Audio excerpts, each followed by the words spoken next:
me some flexibility in relation to the topic that I address, so perhaps I should immediately rename my subject this morning as counsel to in-house counsel. What I'm about to say is to some extent controversial, but I want you to consider that the environment in which we find ourselves at the moment is just like it would feel if we were meeting, let's say, at the Cricket Club of India and we were sitting in the wicker chairs at the CCI in Mumbai. We've had 3 glasses of Kingfisher and we're starting to speak frankly to each other.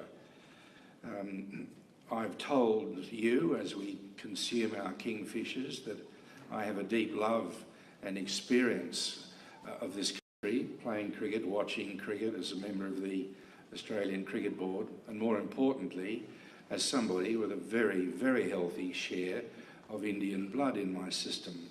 My great-great-great-grandmother was an Indian, darker than most of you, who lived in Masilepatnam on the east coast, south of Kolkata, and she married into a family of English soldiers and business people called the Maidens. And the Maidens, of course, owned Maidens Hotel here in Delhi, which is now the Oberoi. So that as I recount these things to you, there is a spirit of goodwill and frankness which prevails across the land, and you can expect to be told by me some of the things that I've encountered in 44 years of law practice, and I want to speak to you about the things that you need to get off your backside and do. Because being in-house counsel in an international arbitration does not mean that you are a mere postbox. It does not mean that you are a mere cipher. It means that you are an integral part of a legal team. And as such, I want to tell you some of the things that I think you should be doing, which are nothing more or less than what you should do in the discharge of your obligations to your employer. The first thing I want to talk about is fundamentals. Now, I said that not everybody is going to agree with me on these issues. In fact, I know that there are many who disagree. There will be others who say that I'm merely reflecting what an Anglophile silk would say about the legal system. But nevertheless, I want to tell you what I think works properly, efficiently, and in the best interests of the client on the basis of a strong study of the civil law and 44 years of experience practicing all over the world as counsel and as arbitrator. And the first thing I want to talk about that you need to pay attention to is the question of pleadings. Now, pleadings is, for some, an evocative word which immediately conjures up the images of the clanking chains of the old causes of action that have been so much reviled in much of the English legal literature. But when all is said and done and the mystique is peeled away, a pleading is nothing more than an application in today's terms of the principle that less is more. The choice you have confronting you when you commence an action in international arbitration is between the memorial or the narrative system and a system of pleadings. I'm going to show you 2 different sets of minutes that were placed before me some time ago in a heavy international arbitration, and show you what the consequences are depending upon the choice of the 2 alternatives that you make. Now, a pleading is not a reactionary method of going about advocating your cause. A reasonable cause of action looked at against the lights of the law of the contract, the governing law of the contract. A proper pleading is, as I've said, an application of less is more. But by the same token, you have a perfect opportunity in a pleading by means of the requirement that you properly particularise your cause of action to tell the story in as short, as punchy and as clear a form as you possibly can. The former Chief Justice of Australia, for whom I was lucky to work when I left law school, always used to say, never miss an opportunity to persuade. And the pleading by a claimant in an international arbitration is your first opportunity. And you must seize that opportunity by the use of crisp, short, effective language, so that at the end of the pleading, as if there were no evidence, the reader of that claim would be convinced, if he assumed or she assumed the truth of all of the material allegations, that you must win. And those who obscure the opportunity to plead a case in that way are, in my view, not doing their clients a service. Those of you are not narrative pleaders, they are ramblers. And they are not pleading a crisp, clean case, the success of which ought to be guaranteed if you assume that the material facts have all been proven. First, don't ramble. The second matter I want to address as counsel for in-house counsel is this proposition, which, if I say nothing more today, I want you to take away inscribed on your souls. The key purpose, forensically, of a lawyer engaged in international commercial arbitration is to take steps, the exclusive purpose of which is to accelerate the moment at which the real issues are crystallised. The key purpose of a practitioner in international arbitration is to do, say, think things which accelerate the moment real issues are revealed. And once you have reached that state of nirvana, the arbitration ought to proceed smoothly, but that isn't what happens. Anything which does not satisfy that test is to be eschewed. Let me give you an example. One of the eminent arbitrators in my chambers in Hong Kong is a former Hong Kong Supreme Court judge whose name is Neil Kaplan. He's a wonderful man, and he has developed, perhaps a little egotistically, what he calls the KO order, the Kaplan order. The KO, I think, is a little bit on the aggressive or pejorative side, but in some heavy arbitrations in which Neil has been involved and in which he chairs, he has required the parties to bring before him 2 or 3 months before the hearing is due to commence, the senior advocates who are going to appear at that hearing for both parties. There will be no evidence taken, but by this stage, at the stage of the KO order, the 3 arbitrators, both counsel, are then required to open the case, respond to each other's opening with a short right of reply to the claimant's counsel. And Neil is firmly of the view that by following this expedient, the issues in the case are brought to the surface quicker, with greater clarity and greater purpose, and thus enable both parties to place themselves in a position from which they can evaluate their real prospects of success, rather than the illusory prospects as the case ebbs and flows. Now, what happens if you don't? I mustn't mention any names. I can't be convinced that nobody involved in this case is here. As counsel, with an eagle eye on time and money, are careful.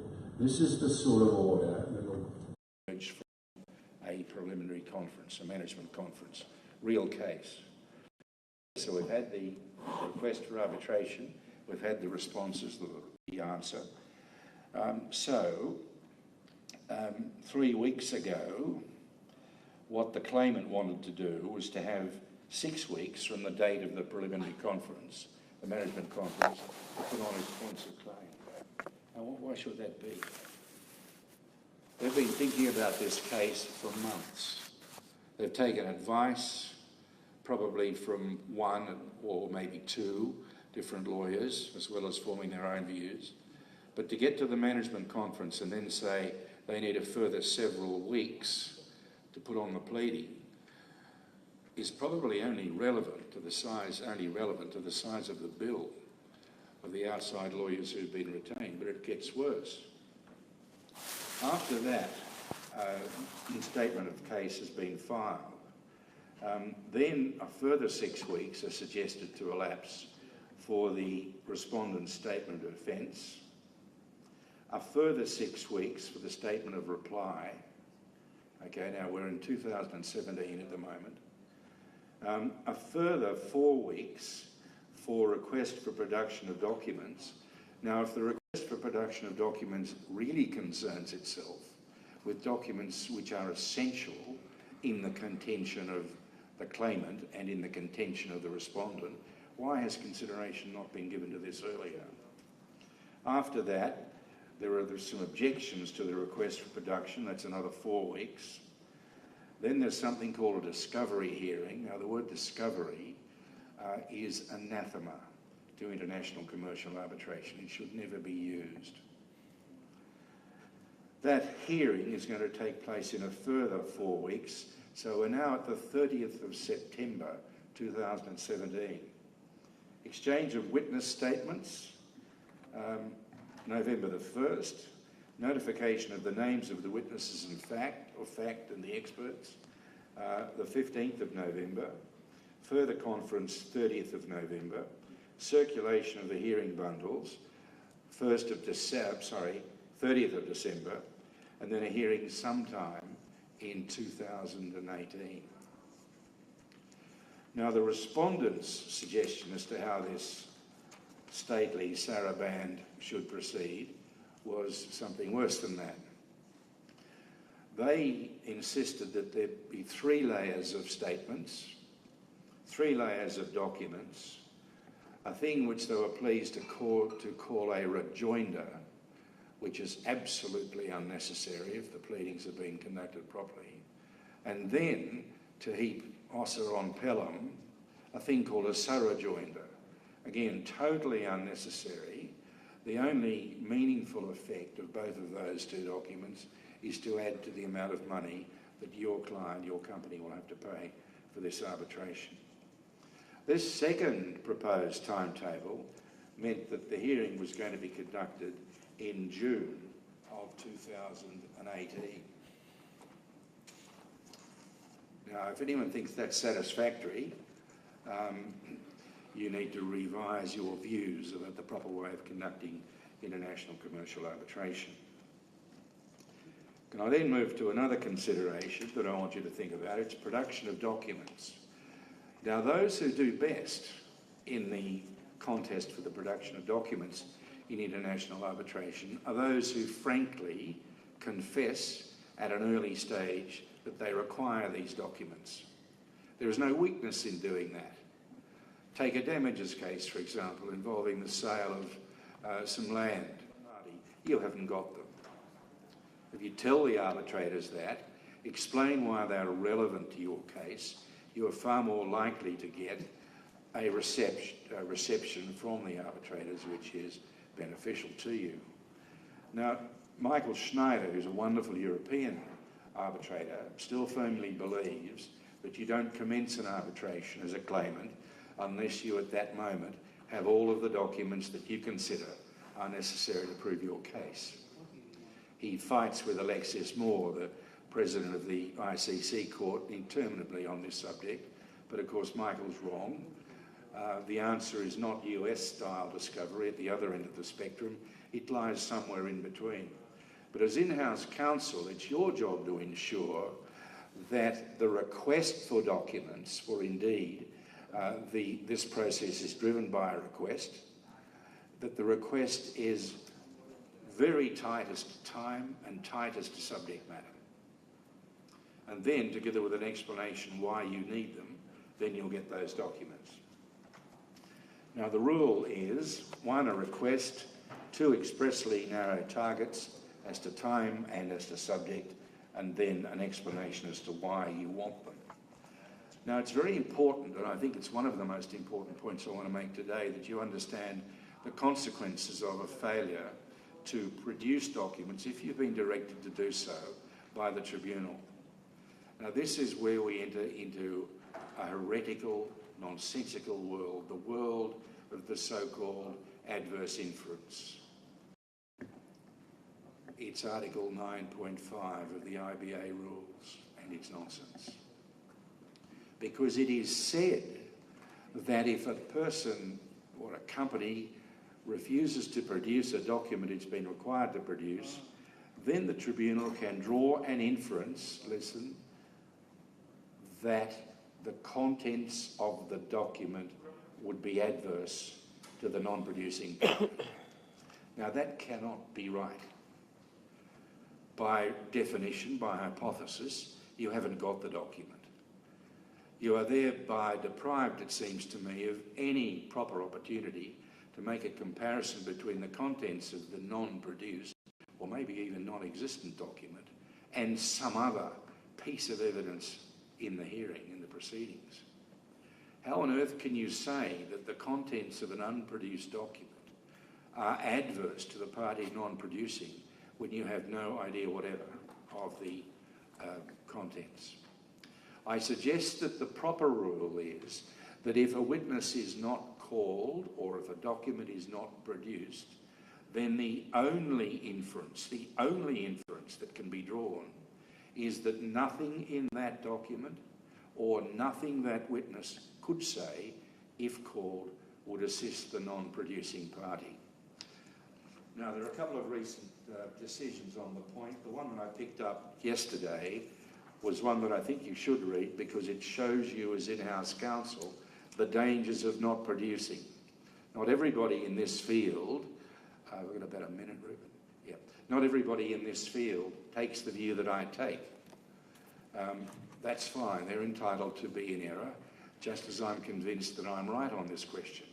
But the Paris Court of Appeal has recently given a very extended meaning and field of operation to the drawing of adverse inferences in a case called Dresser, D-R-E-S-S-E-R, Rand. Now that case espouses views which are contrary to my own, but which you need to know as in-house counsel. May I just pick two other very quick matters, Rupert, if I might. Simultaneous exchange of witness statements, simultaneous exchange of anything in an international arbitration is nothing more or less than a cast iron guarantee that the documents will pass as ships in the night and it will cost your company more if you employ that. The onus is on the claimant. The claimant should put its material on first and then the other party can give consideration to the manner in which they oppose it. Final point, why at the end of a 5-day, let's say, arbitration in, let's say, Singapore, when all of the arbitrators and all of the legal advisors and in-house counsel are present, why do not addresses orally begin immediately?